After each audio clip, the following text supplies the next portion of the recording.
Coming up next on News Watch at Noon In Depth. There's kind of a mentality that either you stay there for your entire life or you get out.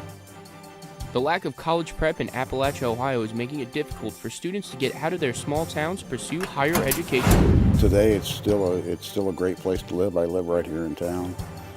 There are a lot of good people and a lot of people trying to bring Shawnee back to life.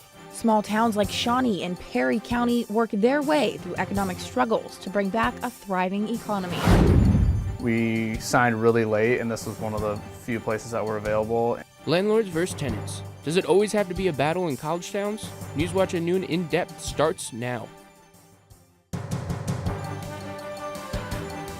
Broadcasting live from WOUB TV in Athens, this is Newswatch. Good afternoon and welcome to this week's Newswatch at Noon In Depth. I'm Lily Bradley. And I'm Matt Cudahy. For the next half hour, we will take a deep dive into 3 issues that are affecting people in Southeast Ohio. We'll take you to one small town where Main Street is making a comeback after the coal industry left. And what is it about college towns and student rentals? You'll hear from one guy who enforces the law about what you do and don't have to put up with. But first, we take a look at schools in the heart of Appalachia doing their part to make sure our kids can have a better future. One path to that future is college or trade school, but in today's competitive environment, it takes a village to prepare students for the rigor of college work. Newswatch at Noon In-Depth reporter Chelsea Sick is live on College Green, where a lot of these students want to be. Chelsea, what are some area high schools doing to overcome the obstacles that local teens might face while trying to get to college? Lily, a main focus for high schools everywhere is to make sure their students are ready for college. But according to the Ohio Appalachian Collaborative, less than 1 in 5 students from the Ohio Appalachian counties actually complete college. So sometimes it takes outside help to make sure the students that get here stay here and graduate.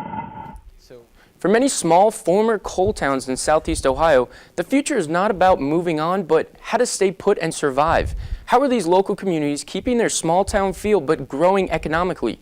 Newswatch at Noon In-Depth reporter Joseph Payton is here with the story of one community that's determined to make a comeback. Newswatch at Noon In Depth. You can find more information on all of today's stories online at woub.org. And we'll be back Friday, April 6th with an exploration of the growth of solar power in Southeast Ohio. We'll also investigate online elementary education with the largest provider of online K-12 classes shut down in Ohio. What are parents and students doing to recover? Thanks for joining us. We'll see you in April.